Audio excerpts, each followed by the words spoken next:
About a mile from the big muddy river, place I'll always remember. Cabin on the lake and a fishing pole. Forever here I'll rest my soul. I can feel my worries drift away from being out in the sun all day. No matter where in the world I go, I'll always find home on the banks of that oxbow. Hey guys, what's up? We are back with the Crappie Connection here in Tulsa, Oklahoma. Got myself Brad Chappell here. Got myself Justin Berry. George Toalson. Gary Dollahon. We are the two guys here at Bobby Garland. We're just going to have fun. Just going to start talking everything crappie fishing, baits, the full 9 yards. Guys, hey, welcome on the show, man. Thank you. Good to have you guys here. Good to have you here. So most guys that, I mean, y'all are like #1 bait company in the world right now for crappie fishing. Let's go ahead and start in, like Brad said a while ago, with the history of... Where did this begin? Yeah. Well, you know, in the case of this company, Gene LaRue Lures is the umbrella for the business, but under it is the Gene LaRue brand and the Bobby Garland Crappie brand. And for, you know, guys that are mine and George's ages, both of us grew up with those two guys kind of being the heroes of the soft plastic world. Gene LaRue mostly for bass, and then Bobby Garland for bass originally, and then in his latter years turned to crappie. But in that respect, you know, the two guys had very similar paths in following their passion around fishing first, and then lure design kind of driving their careers along with that. And for LaRue, you know, his claim to fame, and really the fame for this bass brand, was salt and soft plastics. And Mr. Gene LaRue himself experimented with a lot of different additives, from Coca-Cola, Hershey's chocolate. Coca-Cola and Hershey's chocolate? Yeah, just about everything you think Wow. of, putting it to see if anything would truly make a difference in bass catches, you know, in the soft plastic lure itself. And he kept coming back to salt as being the one additive that truly made a difference in his catching more fish. So, you know, that was the flagship. The Salt Crawl became the flagship series within the LaRue brand, and obviously the company has changed a few hands over the course of the years, but it's been under the ownership of Chris Lindbergh since 2006, and George Toalson. His history with the company goes back longer than that as a previous owner, and certainly involved heavily in the lure design aspect of this operation. The Bobby Garland side, Mr. Garland by trade was an engineer, or not an engineer, but he grew up in northwestern United States, kind of in the Oregon area, and his passion took him to the shores of Lake Powell, where he started the production of different Garland bass lures. And, you know, the Gitsit is probably the one bass lure for which he really revolutionized bass fishing and came along. And then in his latter years, he moved to the Arkansas and ended up in the Table Rock, Missouri area, where his true passion turned to crappie fishing, and he carried on that tradition of coming up with some really cool crappie baits. I'm glad he did too. Yeah, we're all glad that he did.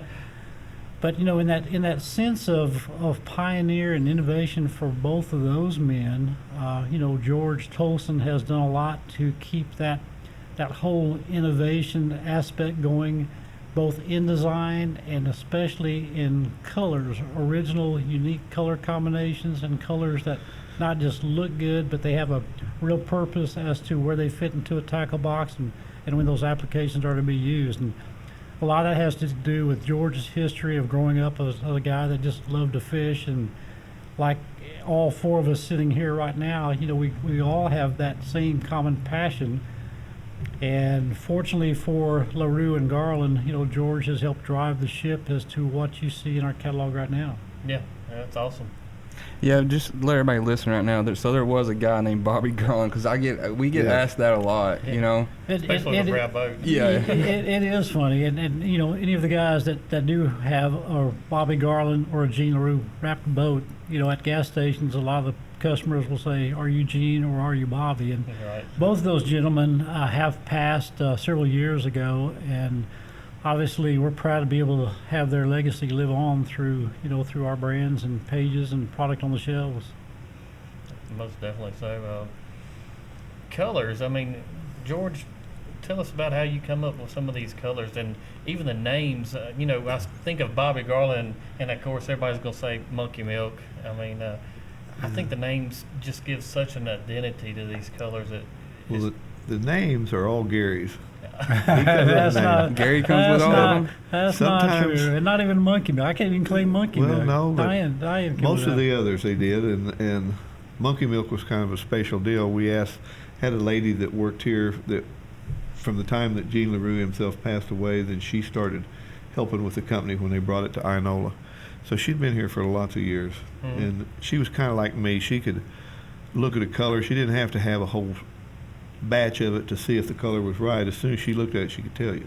Right. And there's not very many people can do that, but she was one of them that could.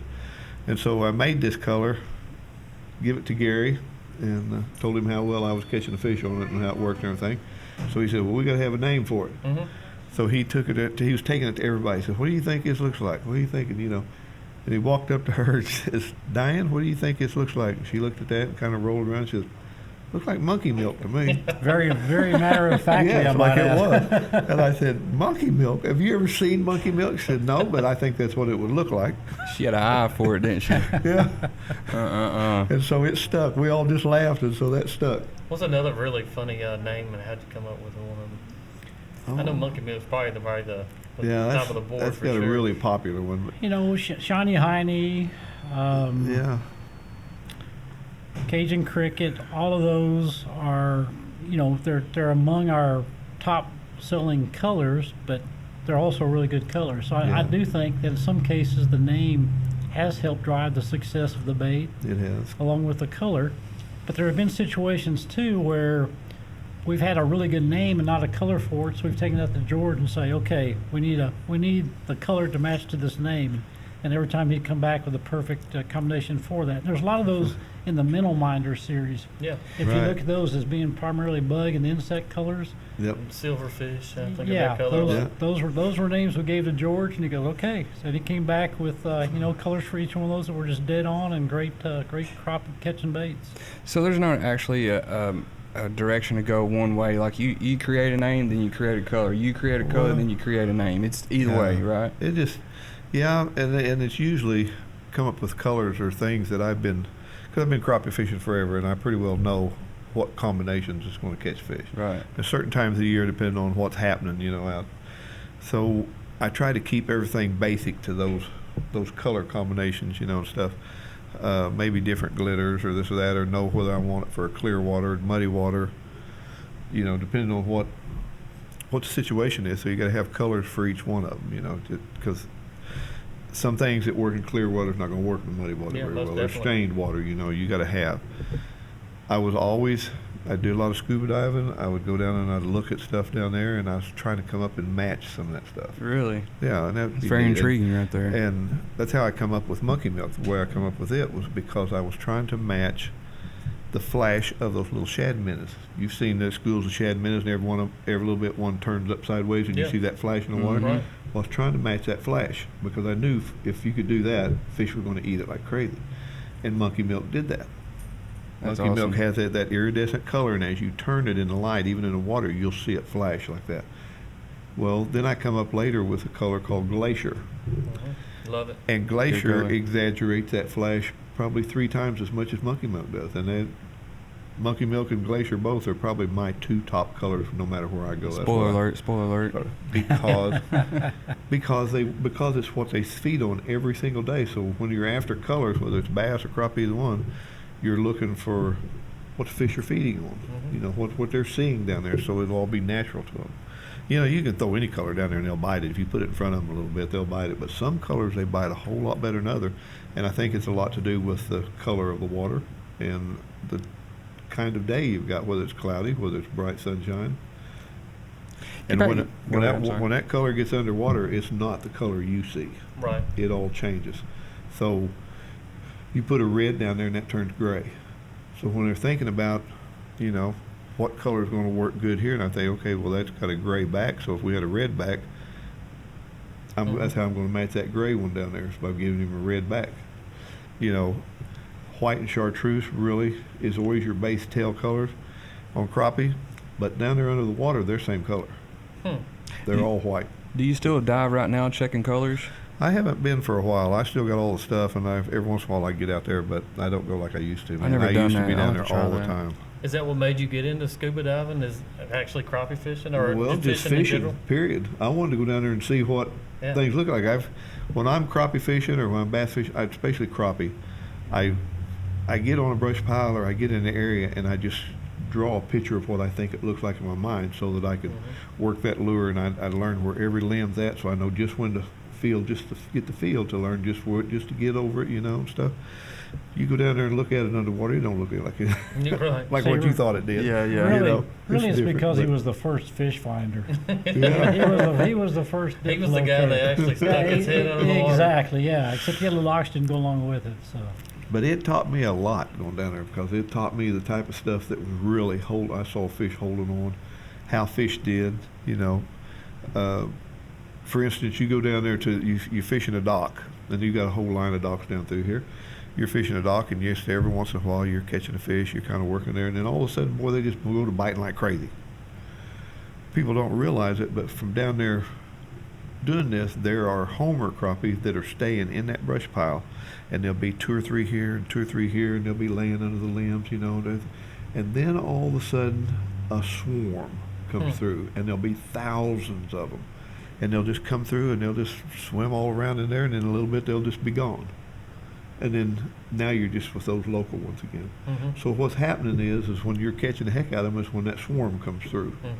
And then they'll stay for a little while, and maybe you'll do something to catch them out and scare it out, and he'll move them on. They'll go on down to the next dock or something, and then pretty soon they'll be back, and they're just back and forth. That was amazing seeing that kind of stuff. But you could still, those homers never left. They stayed right there until you caught them.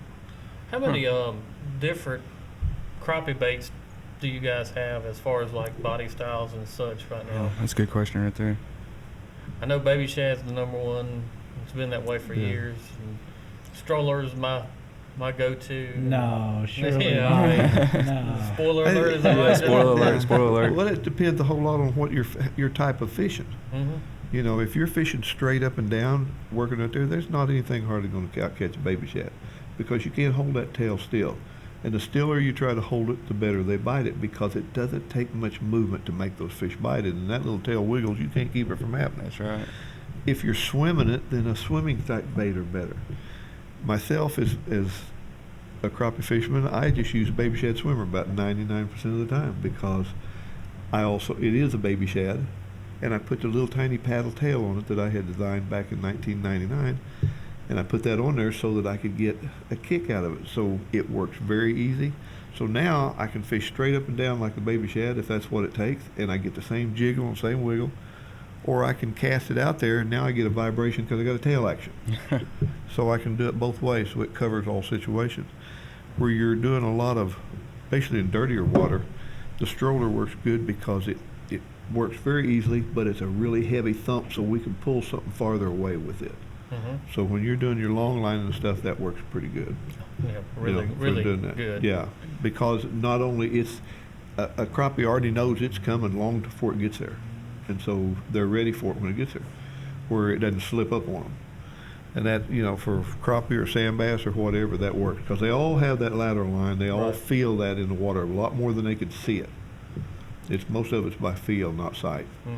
And for those that don't know, particularly in the case of the stroller, there were 2 guys that were very instrumental in the design of that because of the spider rigging and long lining techniques. And George Foster, who is big crappie George from the area that we recently lost, and he was instrumental to us in the design of that because he explained how important that tail action was for that type of movement and at slow speeds.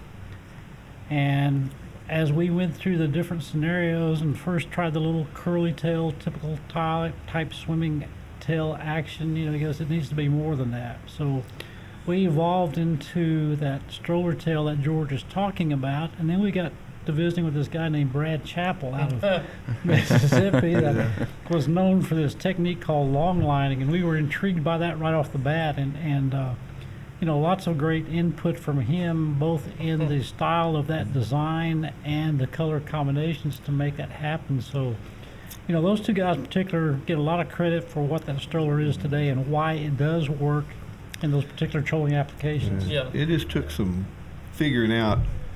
Once you guys came to us and said, we got to have something that works at a mile an hour or mile and a half, nothing works like that, then it became a challenge. Yeah. To find something that worked like that. And I had already done the legs of that on a lizard, and I knew that worked really slow on that lizard. More than anything out there, and I'd done a lot of testing in the water trying to find a curly tail that would work. Our own hyper grub, I thought, man, he had the great idea, and that's what gave me the idea to put that little paddle on there. Is in that and my scuba diving, knowing that the pressures in the water cause everything, that gave me the idea to do it. And then you were telling us what kind of grub you needed and stuff, so we just put it all together, and it worked. Well, the credit goes back to you guys, and I've always said this, from colors to is listening to the fishermen and saying, what do you guys need? I don't know how many times I get that email or that phone call. Well, what colors do we need? What colors are we missing? And I love those calls. And I'll take those any day of the week. But that goes back to knowing what's working. And it is, and different colors get hot in different parts of the country. They, for some reason.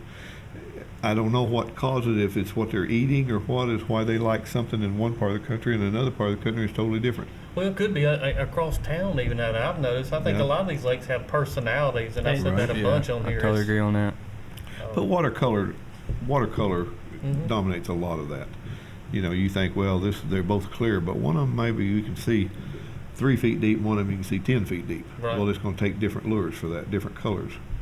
And if you're picking colors, I always tell people, look at your watercolor, see how deep you can do it, because the deeper you can see it, the more translucent your lure needs to be. That way it's, and if it's a chartreuse, then you need the clear chartreuse that you can see through, because down there it's going to be a white. And it's going to be a more translucent white like the minnow is that they're seeing, and you don't want to scare them off. Something real solid, that's going to be gaudy to them, and you're probably not going to bite it as well. In muddy water, they can't see that translucent color. They can feel it, but they can't see it. So now you got to have something that you can't see through that's opaque colored. The muddier the water is, the more opaque that lure needs to be. That's where your solid white or your solid black or orange that's a dark that you can't see through are going to work a lot better in that muddier water. Hot pink is really a good one in there, but that fish sees a black lure and a gray tail down there. That's what he's seeing. You're seeing that real hot pink and you think that's great, but that fish doesn't see that. Right. Huh. He's seeing a black and gray, which is what he's feeding on down there. I know crappie fishermen know this for sure, and we all do, is how picky these fish are when it comes to colors. And you think, well, man, I just don't see a lot of difference in between these two, but Vegas comes to mind, compared to even a black color. It's Right. really, you would think would be pretty similar underwater, but undoubtedly they're not. Yeah, shades obviously vary a lot. So, even the slightest color change on our lures take on a totally different shade perspective underwater, and that's what George has been lucky enough, or has made himself lucky enough to see, witness. And lucky enough and determined enough, I would say, to get out there and learn how to scuba dive to become a better fisherman. But it's a neat deal. Everybody thinks about scuba diving, and you automatically you see people on TV where it's nice and clear. Well, most of the lakes where I scuba dive, if you can see 2 feet, that's real good. Right. 3 feet, because that's a real clear lake. If I can see 3 feet out of there, but you say, oh, I can see down there 6 feet. But when you're down there diving, a lot of times there's so much debris floating in the water that you can't see. And the water is real clear, but you can't see up through all that, because when you put all that debris there together, you can't see through it. There'd be big chunks. But just looking down at the bottom, you think, man, I can see 6 feet. But underwater, a lot of times you can't. Doesn't work that way. George, with all the knowledge you have on earning these colors and everything, what was your first thoughts when you first took a glow jig down there? I'm sure that you took one down there already, right? Oh yeah, I've had them, and I picked them up down there. And it's a lot of bushes down there are decorated like Christmas trees when you get there. I mean, you know, Some of the good hot spots. diving is fun. You're a treasure hunter. You know, best thing I ever found was a compound bow full of with a full quiver of arrows. Wow, Yeah, that's crazy. but the first time I really realized that colors was strange was I was diving on Beaver Lake, and every bush I saw down there had these big white ribbons in them. There's kind of curled ribbons. And they'd be on hook, you'd be over, and they'd be grubs. It was kind of flat grubs on these hooks. And, you know, and this is a long time ago, and they'd be on an Alabama rig. And we never even heard of Alabama rigs, but for stripers, they use those all the time. Every bush you saw down there had them things all over them, where they'd hung up and they broke them off. And they're always white. Every one of them would be white. It might be different versions of white, but they're all white. Well, I picked up a bunch of them and took them back up to the boat, you know, as a treasure hunter, and I got my rigs. But when you get up there, most of them were chartreuse. Really? Up there, and you put them in a boat, they'd be chartreuse, they wouldn't be white. And as long as you was under the water, even though I got up closer to the bank, under the water looking at it, it was still white. Looking at it from up on top, you know, up close, it was chartreuse, but just as soon as it got down there a little bit, that thing turned white.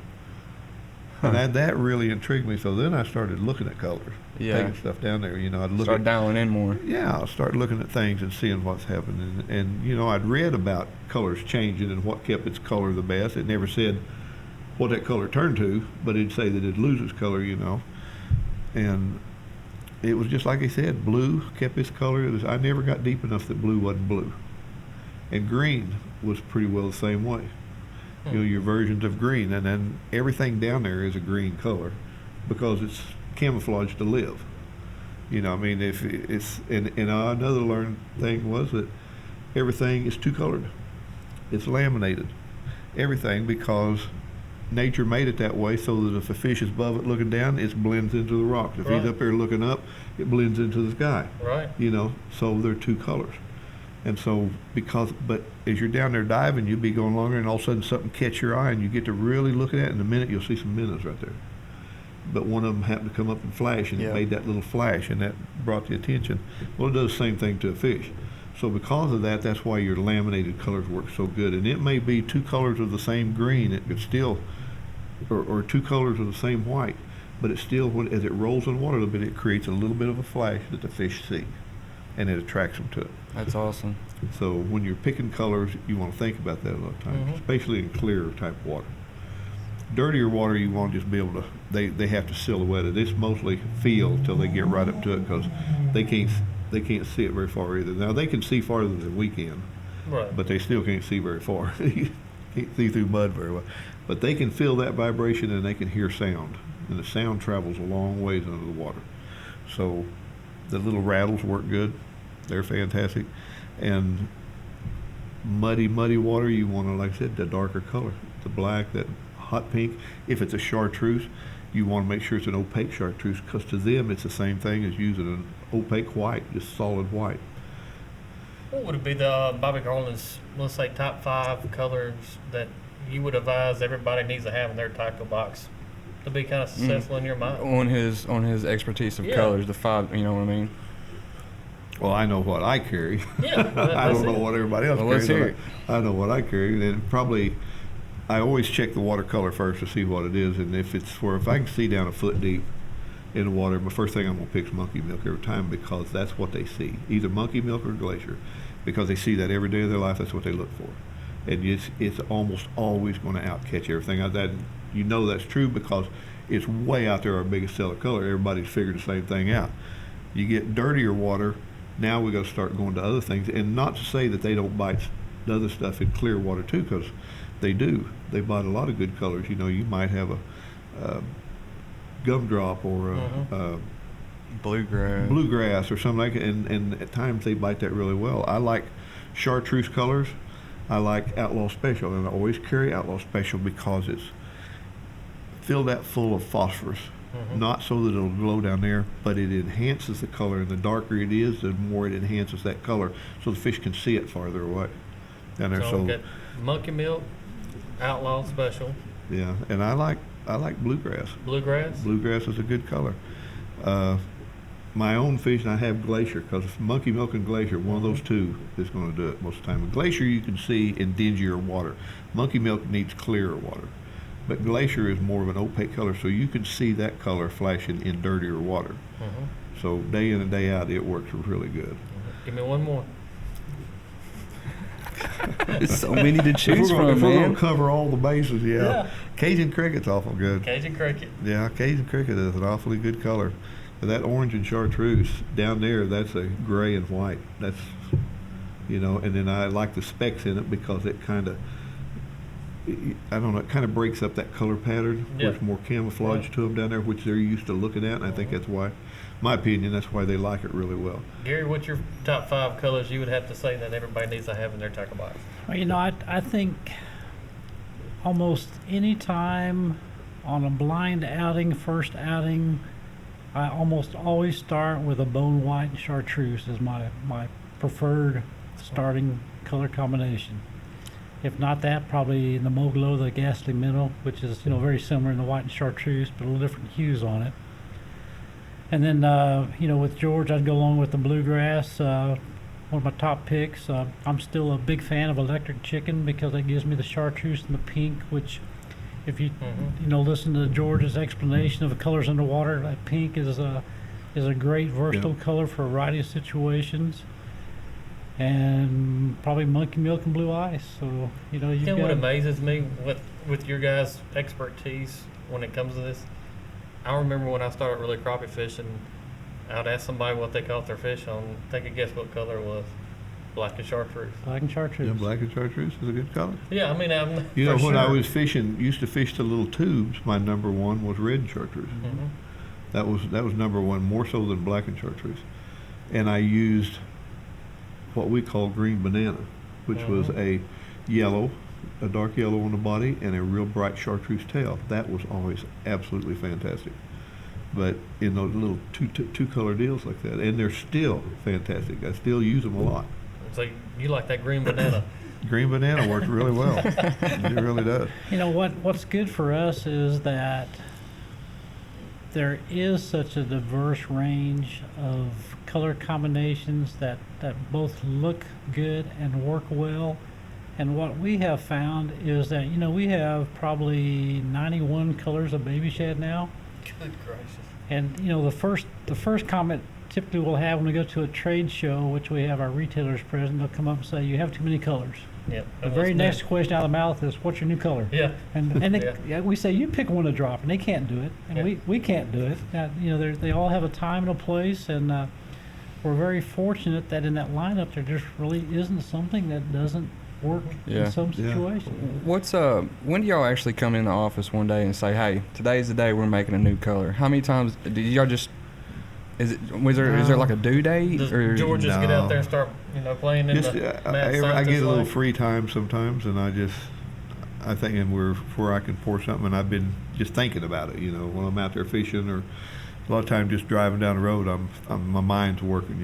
How to catch more fish. What would work if I could get this to do this, or and then I get after it. I say, okay, well, I'm gonna look for brim, because they'll eat those little brim down there. Those sunfish. They're gonna. So maybe I need to get a color like that. Well, Cajun Cricket probably is that way. Some of those colors like that, you come up with things, and maybe the different colors of glitter are coming in that's showing you the. I can't make something exactly like sunfish, but I can get all those colors in there. Yeah. So the fish will see that, So a lot of times it's just thinking about it, and then I come in and start playing with it a little bit and make a prototype, or say, well, tell one of the guys back there, I want to try this one. As soon as it's where you can slip me in a couple of gallons of plastic, I want you to run it, and I'll make a formula for them, Yeah. They'll do it, and I'll look at it and maybe tweak it just a little bit and show it to Gary, and It's not Gary will get us a name. It's not uncommon for me to come in at any point throughout the year and find several samples of a new color sitting on my chair, Yeah. where I can Really? tell George has been playing. Yeah. Now, has there ever been this one in production right now, something that was accidentally poured? Or some accident? No question that as George has played with some of the thought out color Right. combinations, or the production team has worked on matching a combination, has something in one of the tanks that we've ended up with some color combos that wasn't the intention, that looked really good. And are in the product line. So anything, everything goes, huh?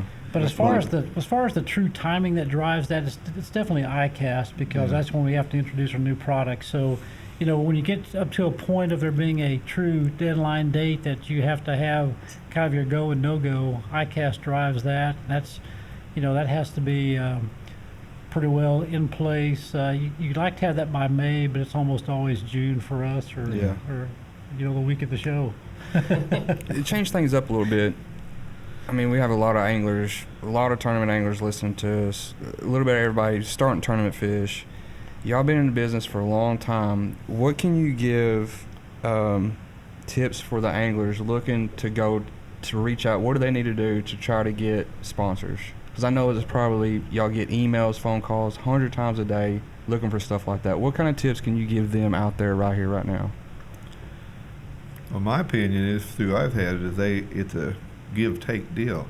If they can't, if you're not able to do something back for the company needs something back from that. So everybody wants baits. Right. I got to sell them to somebody. Yeah. You know, because they all want them. But if, like you guys, you're doing the guiding and you're selling baits for us by using them and telling other people about it. Well, that's pretty much what you used to have. Or we need people to work shows for us. You know, stuff like that. So that's something that has to be given back. You know, and nothing's free. Gotcha. So. Well, you know, in my case, I've been working in this industry for 40 some odd years, and most of that has had some pro staff responsibilities with the different companies, you know, during that career. And first and foremost, you know, what I look for is someone who can communicate.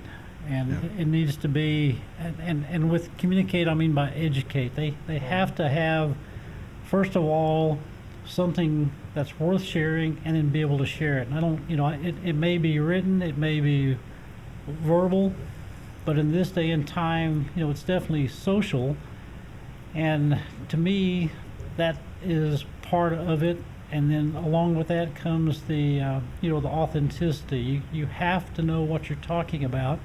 And to me, when somebody reaches out to us for a sponsorship, whether it's LaRue or Garland or whatever the brand is, you know, I want to make sure first and foremost that they've done their homework and that they truly are contacting us because they like what we have, or they use what we have. They're experts with what we have, versus somebody that's just trying to get into tournament fishing or the sport. And you know, we get a lot of dear sir or dear ma'ams, and a lot of times we'll have the wrong company name or the wrong reference in the communication that comes to us, saying, you know, our favorite bait is the such and such, which is not something we even make. So you know, those don't make it beyond the opening of the envelope or opening of the email. But you know, it's pretty easy to know the ones that truly are the quote unquote experts within either a technique or a region or even a body of water.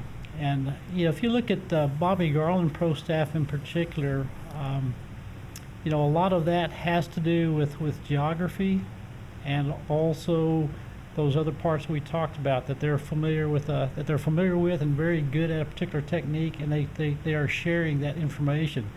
And it's really funny to me, and it opened my eyes when we got into the crappie category in addition to bass, because you would think the two would be very similar in their approaches, but it's not anywhere close. I mean, obviously they're both anglers. There.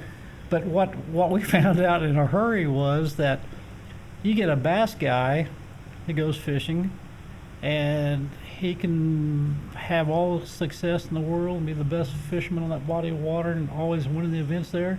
He will tell you nothing. He won't share that with you. Right. Yeah. He'll tell you, try to lead you a different direction.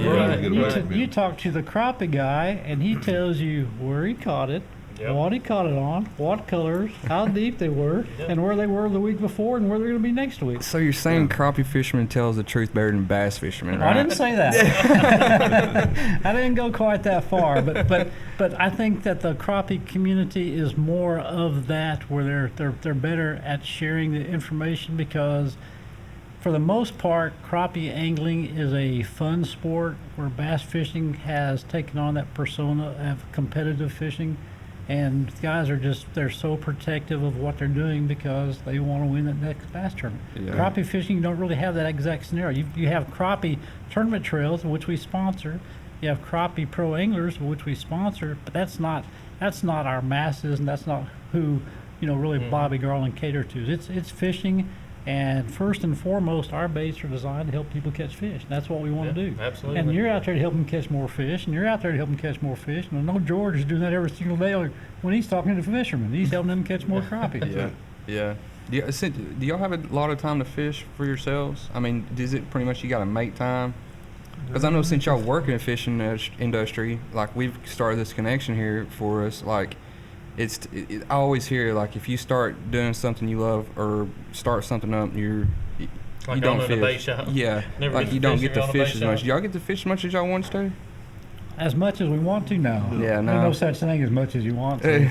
I don't think I fish as much as I used to before I got into this. I don't go nearly as much. But I study it harder now than I did, and I spend more time out studying stuff rather than trying to figure a way to catch, rather than just actual fishing.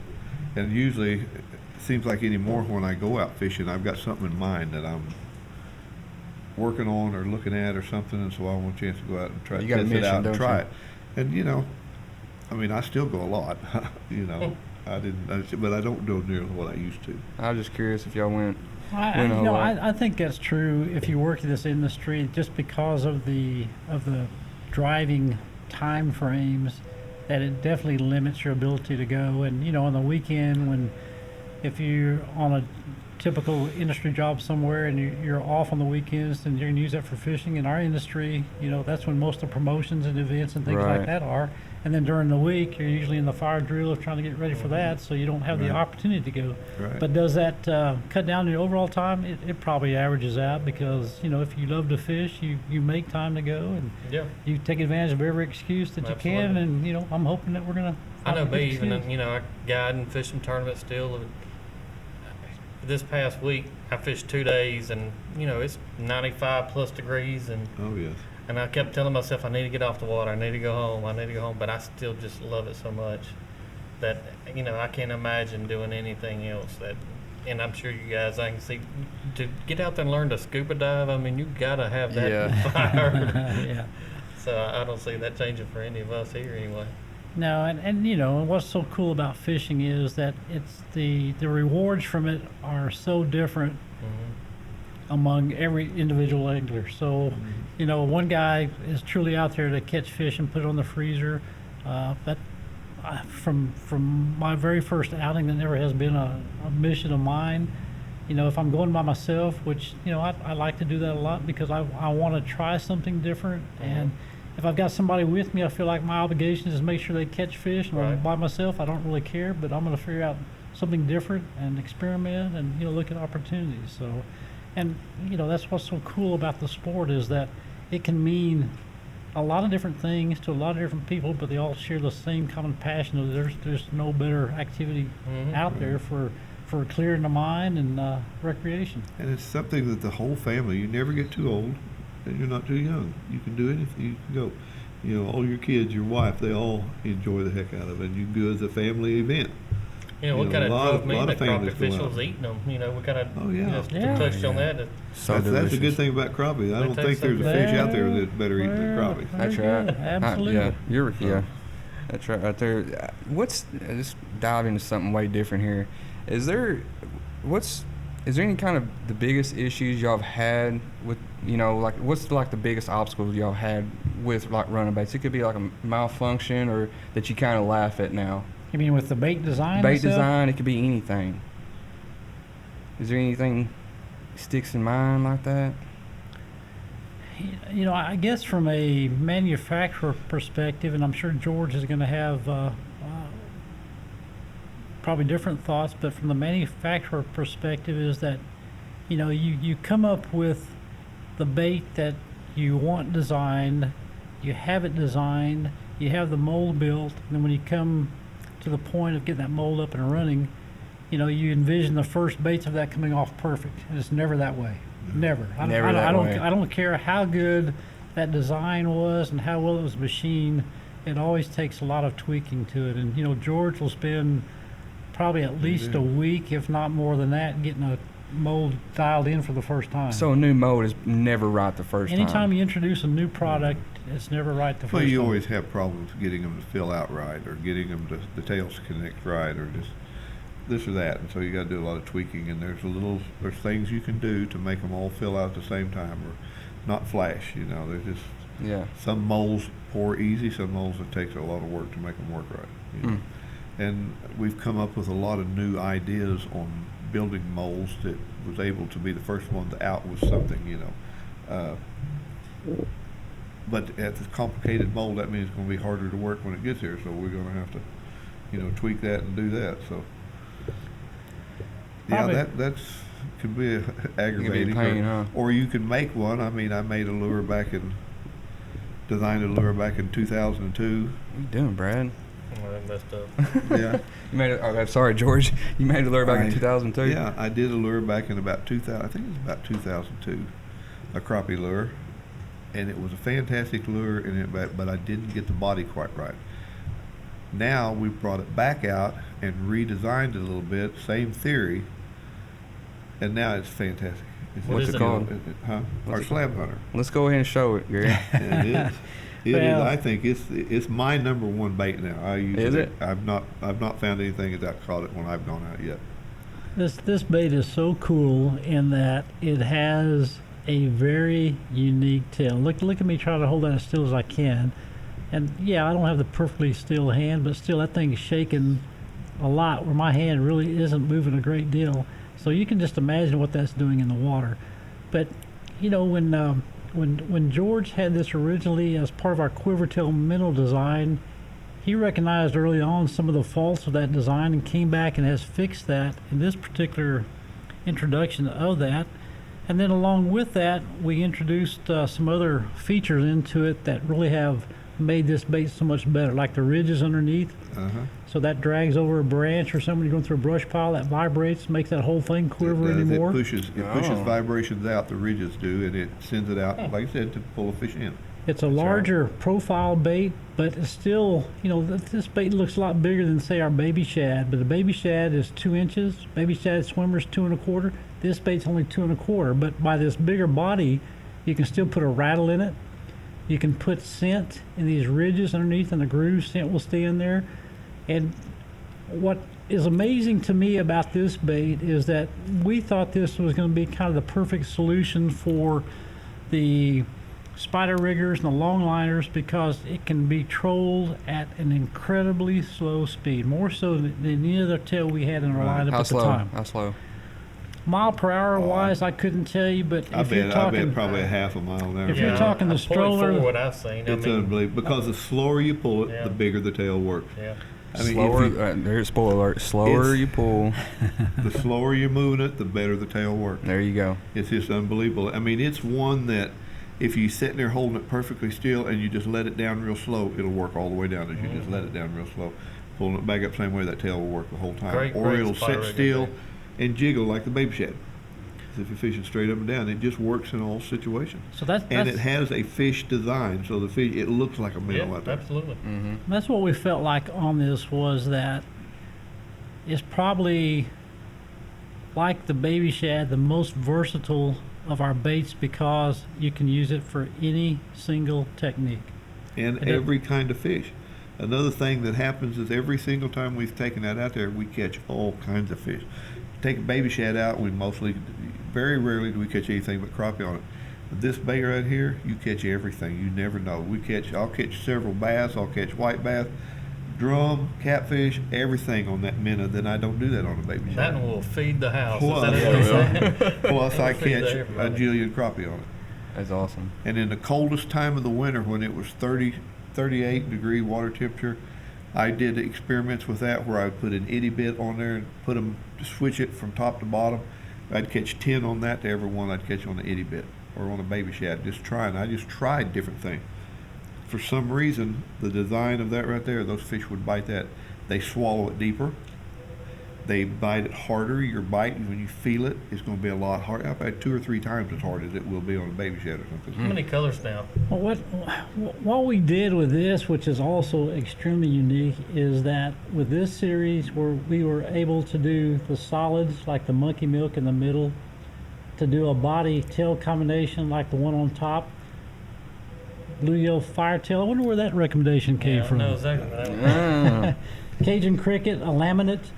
So for those 3 options, that's pretty unique for a series to be able to do all 3 of those.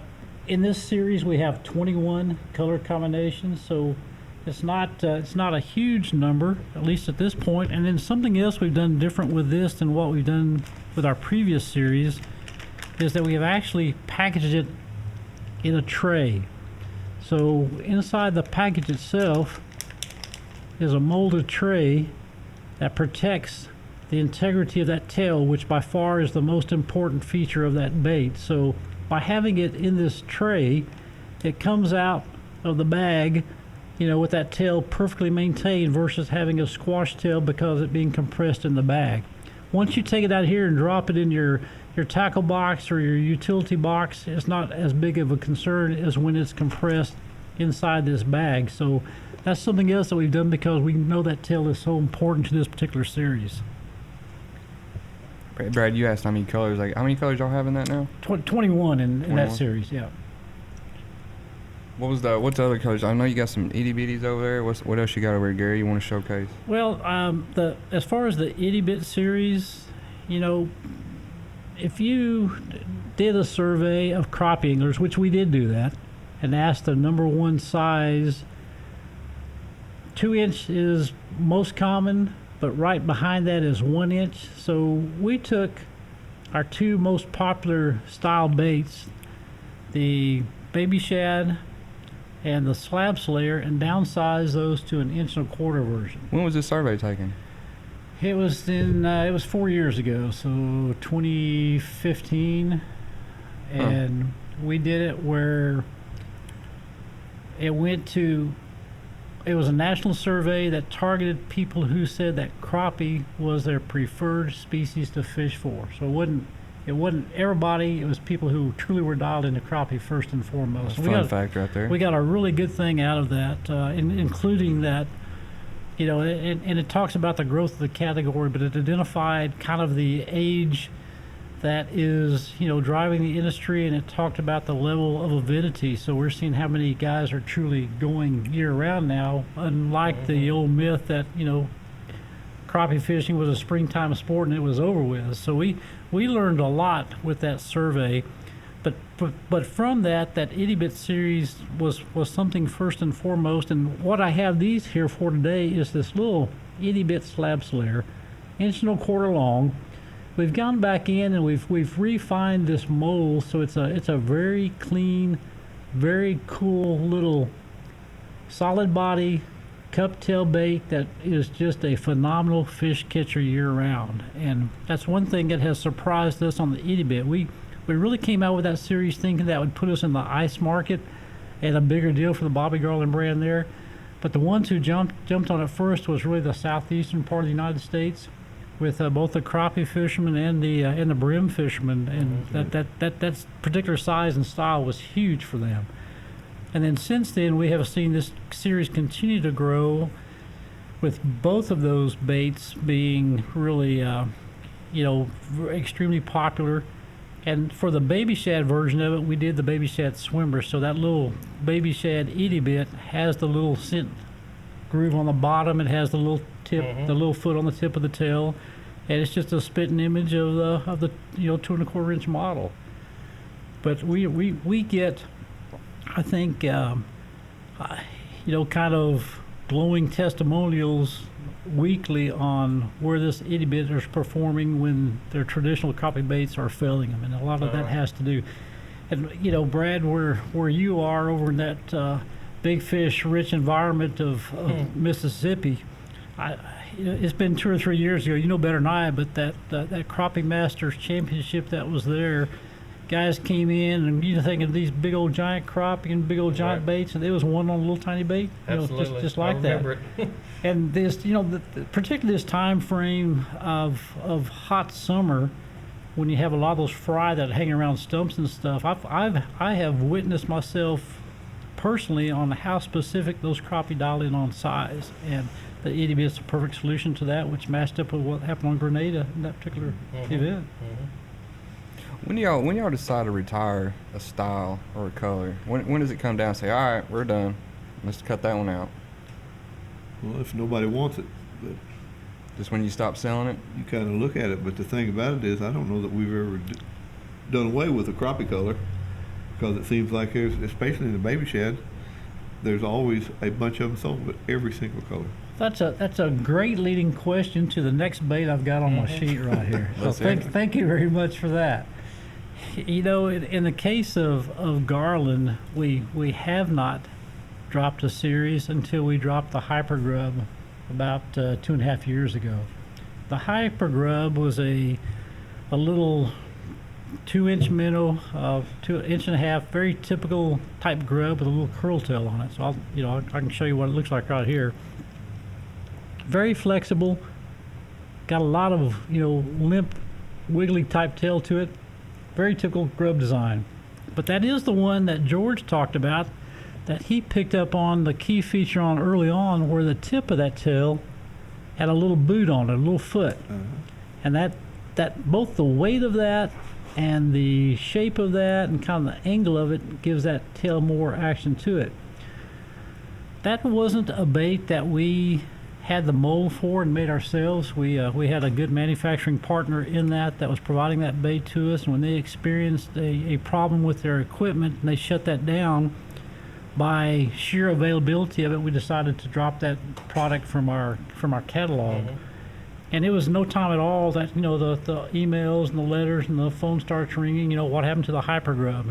And it's hard to explain to somebody why you're not making that bait, so it's not available to you anymore, and we couldn't get it. And the first question was, well, why don't you make it yourself? And so we went through that for almost 3 years, and finally we said, so why don't we make it ourselves? And we have just reintroduced that for 2020. So the Hyper Grub is back, but just like what we experienced with the Slab Hunter and what George is talking about, that each time we build a new mold, we get better at what we can do and features to incorporate into it. So for the first time, the Hyper Grub, it's hard to tell on this one because this is Pink Phantom Color, which is a Moglo series, and it has the pink over a glow white on it. I like that color. But before, Hyper Grub was available only in solids. This allows us to do it in laminates and also body tail combinations. So for the first time, Hyper Grub will be extended in the color selections on it. And then George, being George, says, I can make the Hyper Grub better than what it was originally. This was one of Bobby Garland's original additions to the Bobby Garland product line. It was one of his first 2 or 3 baits to come out with. And George says that tail should swim better than it does, so he added another 1/4 inch to the length of it, readjusted the angle of the pad on the tip of the tail, and it will be, without a doubt, because of, again, look at that tail, and I wish I hadn't watered the demo for you, but that tail swims so easily. And the bait that had the following, especially by the spider riggers and longliners that were super slow trolling that, had a really good following there, and they're going to like this version even better, and with the extended color offerings for that. I plan on taking 2 or 3. Oh, Testing them out. here's 2 of them for you. There's a start. So is there, speaking of 2020, just right around the corner here, is there anything new that, I don't know, you kind of put out there that you can push and what's to come to be on the lookout for? Big spoiler alert. Well, for 2020, that's what we introduce in the iCast of 19. So our focus for 2020, we came out so late in the season with the Slab Hunter in 18 that we really missed our first season with that bait. So that really is the bait that we're focusing on for 2020 to get out in full distribution, because again, that bait is so unique and it's such a fish catcher regardless of how you like to fish. So that really is kind of our launch year for the Slab Hunter minnow. Yeah. And then this hyper grub that I just showed you, that's a 2020 reintroduction that we feel like that with the additional color combinations and the improvements to that's really the bulk of our focus. And I will say that, part of the success that we have had in growing the Bobby Garland line and the Gene LaRue line, we owe a lot of that to Chris Lindenberg, the owner's willingness to allow us to do new products each year. And the lifeblood of any company and really any industry, but especially in fishing, you have to have new products. Right. And in our case, from day one, we didn't want to be a copycat company. So every time we come out with something, it truly has innovation. It's a design that serves a particular technique first and foremost, but it extends beyond that. So if you look through our catalog and look at all the different series we have something for dock shooting, we have something for long line trolling, we have something for vertical jigging, we have something for casting, and all of Shooting those docks, you name it all. absolutely. So to us, having an owner that realized new products is important to us, and then allowing us to have the freedom to work on the designs and the colors, and the effort to push that has been huge for us as a company and for crappie anglers in a whole, because it gives them a lot more tools for their arsenal. Is there what's probably the biggest lesson y'all have learned over the years? Like, that question, that right? Yeah. Like, what's something that y'all have learned the biggest in the fishing industry right now? If that you can go back or change or do anything like that? Well, from my perspective, with the tie to sales and marketing is, my primary responsibility is to create and provide a tool for the angler base that is something that they need, whether they realize it or not, and that's hard to do. Yeah. If you listen only to your pros, they're so focused on a particular technique or personal need that it's not something that benefits the entire fishing marketplace. And so it's hard for us. That's a real hard line to walk, and we have a lot of internal discussions when either we individually in this company have come up with a design, or one of our pros brings that to us and say, you need to do this. First and foremost, our thought is that bait something that really fishermen will want and use, and if so, who? And if we do that, is that good enough and unique enough and important enough that it's going to take or give us peg space at retail? That's what has to drive the company business. If you can have the best product in the world, if nobody can buy it, it does you no good at all. Yeah. And that's a huge issue what any lure company has, and especially one, a small one of our size, where you've got the big companies that have a lot of product space and distribution and strength and power out there. And so until you come out with something that truly is an item of interest, that you can communicate that to the buyer to be willing to give you a try on it, and you have enough confidence to go to market with it. And I think in our case, we've been very fortunate that we haven't been trapped into a particular item or design that didn't have some life to it. And certainly in Bobby Garland, you look at that catalog and you can see that success has worked well. Give us some real fun facts about Bobby Garland. I know Chris Lindenberg has a bunch of them that he's told me through the years, as far as how many baby shads and how many do you sell a year? Just a rough estimate on some fun facts about Bobby Garland. Well, the funnest fact is it catches a lot of fish every single outing. George, on production side, I think peak season, we're running about 4 million baby shad a month. Is I'd that say at correct? least. 4 million. 4 to 5 million. That's a lot of Yeah. crappie. And that's a lot of baits. And A lot of baits. I think one of the funnest facts about Bobby Garland is looking at a package of those baits and seeing them all lined up side by side Absolutely. like they are, and then seeing how it's actually done. Yeah. Because if you look at that at a retail, sitting at a display in some store, whether it's a convenience store beside the lake or one of the big boxes, you probably don't give it a second thought as to how it's ended up in a package like that. But until you walk through this plant Yeah.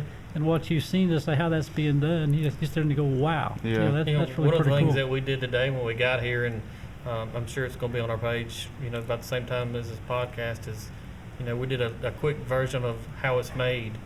And, it's been a real fun day of showing that. And you guys are going to see the very beginning where it's the colors chosen and poured and mixed together and, putting in the machine and then taken out of the machine all the way to, hopefully on a shelf. Packaging And, it out the door and then and your on the tackle shelf, box yeah. in your boat and on the hook and then in the crappie's mouth. So today you will see what we did, a how it's made segment, which was very neat. Yeah, it's gonna be a cool episode right there. Fun facts, George. Any real thoughts come to mind on? No, not really. I just love fishing them. Just glad to be here, huh? Just Glad to be here. Glad to get to go out and do this kind of stuff. Well, I'll tell you something that and that call intrigued this me. my job, Yeah. Yeah, I'll tell you something that intrigued me is when I was over here a year or two ago is that the dead winter time is y'all's peak season to make, package, ship. Yeah. Summertime is not your peak season of making baits, correct? That is correct. And if you stop and think about it, you realize why that is. But if you don't, and even my own family, outside of my household that knows I've been in this as long as I have, we get to this time of the year, you say, "Boy, I bet you're really busy right now." No. It's not your peak season because you have to build your product and ship your product in that October to February, March time frame for it to appear at retail during the season. During the spring, probably. Yeah, so for us, in particular of crappie starts first for us because there's so much in the wintertime that takes place, and then that's followed shortly with a transition into bass that obviously runs into that. If you can get to May still being really busy, you're having a really good year because that's when your time frame And it is. seems like now more than it ever has been, is people are still crappie fishing throughout the summer. And as a crappie fisherman growing up, you never saw anybody crappie fishing during summer. They started catfishing or they did white bass or something, and they kind of quit crappie fishing. After the spawn was over with, they just kind of quit. But since then, people are learning that you go right back after that spawn, they go right back out to those brush piles, and you just start catching them all over again. So now, when I go out to the lakes, I see people crappie fishing everywhere right in the heat of the day. Right, they're Crappie still fisherman doing it. tells the truth. And they don't. They used to not do that. You never saw them out doing that. You saw cat fishermen or jug liners or something like that, or the bass fishermen, of course, but not crappie. But now, it's these last several years, it's really picked up summertime fishing and learning that they can do it. To me, it slows down at its really worst during deer season, because a lot of crappie fishermen, a lot of fishermen are also deer hunters, so they do something different during that time. That's probably the slowest fishing time, but the fish still bite really good during that time. Oh yeah. They Right. didn't quit eating. Yeah, but I think a lot of that is because the communication network has changed like it has, and because you do have the Justin Berries and the Brad Chappells and the Kevin Rogers and that network of anglers that communicate. First of all, they fish year round, and if you will ask each of you three in particular, George, Justin, and Brad, your favorite time of year to fish, I would seriously doubt that any of you would actually say the springtime because No. it's the least it's the least predictable of any of the Absolutely. seasons. Right. So, Absolutely. and I think the fact that when you start getting into your dial-in zone and you're talking about it most, and you're showing and you're telling, and that's the power of this day and age that we live in is that everybody with that phone in their hand has a chance to tell the world what they're doing. So, that's huge. Yeah. In my opinion, summer and winter, you got, whether it's too hot or whether it's too cold in the winter, but in my opinion, the crappie fishing itself is exactly the same in both of them. I expect to catch, when I go out, just as much in the summer as I do in the winter. Yep. The fish are there. They might be in a little bit different, shallower water in the summer than they are in the winter, but it's not a lot of difference. And Fall and they spring's go real right back to similar their too. time. Yeah. What'd you say, Brad? I said fall and the spring's real similar in patterns as well. Right. So. Is there anything else y'all want to add? Well, I think from our interest in this category and the growth that we have seen in it, and what we have personally witnessed into the expanded interest by so many, and also by what retail is doing to add more focus and crappie in the categories has been huge. And I think that efforts like what you guys are doing with the Crappie Connection is a big part of that formula for success. And we appreciate you guys taking the initiative to do that, because it is something that has to be communicated, and the only way that we can continue to grow the sport is through participation. And with all the changes in technology that we're seeing from electronics to equipment, I think it boils down to priorities on what people want and like to do most. And the more people that we introduce to this sport and they understand it better, the more that they're going to help keep and protect our privileges of being able to get out and do that all the time. Absolutely.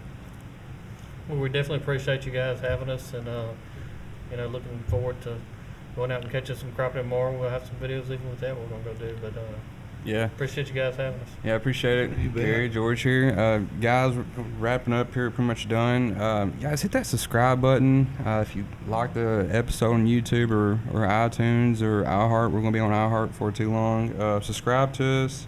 Hit the bell. Another spoiler alert, like Brad just said a while ago, we just went through this whole building here, watching the melted How it's powdered made. plastics, how it's made, like on the History Channel. So get tuned in for that. Other than that, guys, I guess Crappie Connection, man, we're out of here. All right, holler. Appreciate it, guys. Thank you. About a mile from the big muddy river, a place I'll always remember. Cabin on the lake and a fishing pole. Forever here I'll rest my soul. I can feel my worries drift away.